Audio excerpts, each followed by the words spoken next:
guys, welcome back to my channel. I am so excited to be filming today. I have not been filming in over a month, so to speak. My last video was a pre-recorded, so I definitely haven't filmed in a long time. I'm so excited to be filming today, and I'm excited to be back. I was on a long vacation, and then it took me a while to get back into my filming routine and my editing routine, so I'm happy to say that I'm back in full force. Today's video is going to be a review on a foundation that I used almost every single day while I was on vacation in different climates. So I thought that was a perfect time to test out a foundation to review for you guys. And I chose the new bareMinerals Blemish Ready Acne Clearing Foundation to bring with me as my foundation for the entire trip. And I have it in the color Clearly Sand. If you guys want to know, like, maybe compare what I am to what you are, I'm currently in between W6 and W7 in L'Oreal True Match. So if you guys are around that color range, this is perfect for you. It's the color. I got this from Sephora with a promotional code online, but I don't think that specific one is available anymore. But I know they actually brought this back as its own promotion. Before I got it through an acne clearing promotion, but now they just have it by itself with a free kabuki brush. So if you guys want to check it out after you see this review, they have it on Sephora for all orders over $25. I'm not sure of the code, but I'll link it down below. I wanted to compare this to the original foundation, which I also own as well. And I am a big fan of the original foundation by bareMinerals. I think it's an awesome foundation. So I really wanted to try the acne clearing one because it's supposed to help those with obviously acne and preventing new acne and helping clear up with old acne, as well as controlling oil production and then helping the overall look of your skin. So just a little bit of background, I do have oily combo skin. I am sometimes drier in the winter months, but this specific vacation I was in warmer climates, so I was definitely producing a lot more oil than I usually do. I don't know if it's because it's formulated with salicylic acid, but it has a different smell than the original foundation. I actually smell this powder more than I smell the other one, and it's very powdery. Like if you pick up a little bit, it'll just poof all over your face. And if you see a video, I used this in a back to school fall tutorial. I'll link it down below. I like choked on the powder as I was setting my eyes with it. So it's very powdery, so go little by little as you're applying it. And in terms of application, I would use a flat top kabuki type of brush if you want more coverage, and a large powder brush if you're using it as a setting powder. Let's start with the cons just to get them right out of the way, because I really only have one or two. I actually broke out while I had this foundation on. Now I can't necessarily say that it's attributed solely to this product.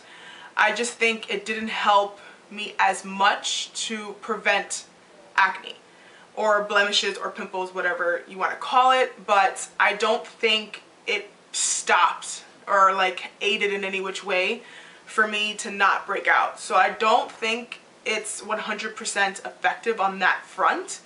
But I think maybe with continued use, that's when it comes in. So I can't really say that 3 weeks is enough time for me to say that this really helps my future breakouts.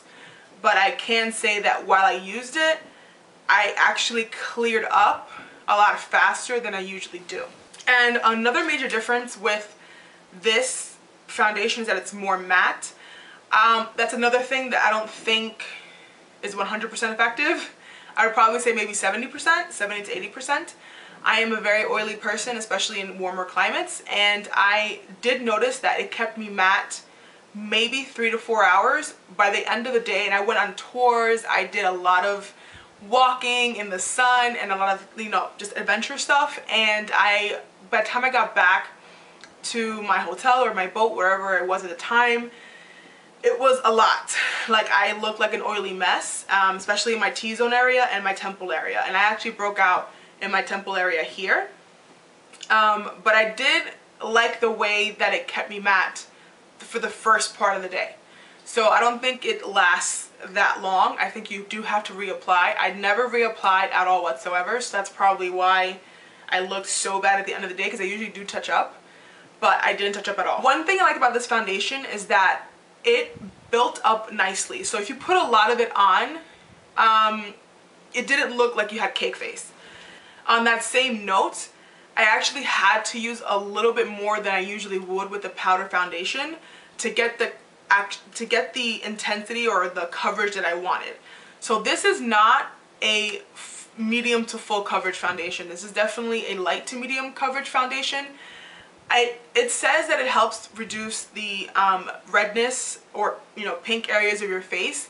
I do think it does that, but to a certain extent. I don't think it's a full coverage, so I don't think if you do have very intense rosacea or anything like that, this will not help cover that up. Because it didn't even help cover up my under eye circles.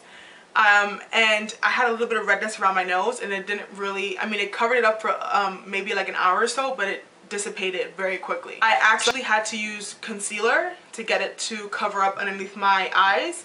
I don't think the coverage is good enough for those who have really intense under eye circles like I do. So I actually consider this more a foundation for people who kind of want that on the go look and don't have that many areas to cover up. So if you just use concealer under your eyes and then use this to set that under your eyes and then use it for the rest of your face just to even out your skin tone a little bit and make it look presentable, I think this is a perfect foundation for that. Or if you have a liquid foundation that you like to use, or you already have, oh, the ice cream truck, I'm sorry you guys. Every time I film, the ice cream truck wants to go. And why is there still ice cream in October? Like, anyway, this actually dissipated from my face throughout the day. I noticed that it disappeared in blotches. So you will look splotchy, like I would probably say 8 to 9 hours. That's the longest this can go without looking like a hot mess. Another pro though that I liked about it is that it didn't cling to any dry patches.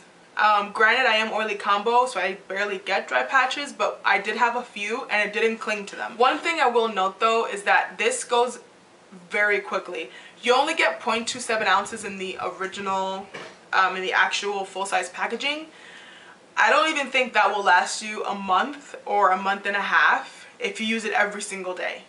Now, if you barely use makeup or if you just want to use it as a setting foundation, then I think it will definitely last you. In regard to the pore minimizing, one thing I did want to mention is that if you do not use a primer, this will, I guess, enhance the appearance of pores. I know that sounds terrible because it says it's going to reduce it, but actually for me, it looked like my pores looked bigger. So right now I have only primer on this side of the face versus this side of the face, and this side of my face has actually more pore, like more visible pores than this side, which is why I chose that side for the primer.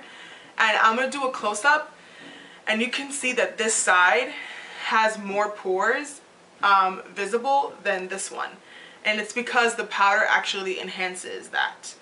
It's not as bad as some liquid foundations that I've tried where it's literally like I would take it off because it looks so bad, but I will say that the more of this product you use, the more your pores will look visible. So just keep in mind on that. This is not a medium to full coverage foundation, and you cannot use a lot of it.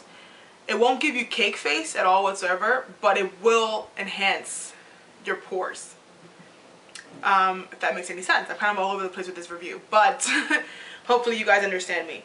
All in all, I do like this, but just not exactly for what it's intended for. I don't think I'll be able to use this when I really have like huge breakouts or a lot to cover, because this does not fully cover the blemishes or whatever I have on my face. It doesn't help me with my under eye circles. It doesn't cover that at all, so I will need to use a concealer with this. In terms of lasting power, I don't think this lasts long enough for me to use it by itself. Again, I would have to use a liquid foundation or concealer underneath on top of the areas that I want to conceal, and then use this as a setting powder. So I think as a setting powder, this is awesome. But again, if you're going to pay $27 for a setting powder, then I wouldn't go this way. I would probably say this is a 3 out of 5 from someone who is an a combo oily skinned person and who sometimes gets blemishes. This wouldn't be something I would pick up to help me with any of those issues. That's it for my review. Thank you guys so much for watching. I hope you enjoyed it, and if you guys want to check out this foundation, Remember, there's a coupon code on Sephora right now for all orders above $25 for you to get this for free with the mini kabuki brush. So I'll link that down below too if you guys want to check that out. And again, thank you guys so much for watching. I'll see you guys in my next video. Bye!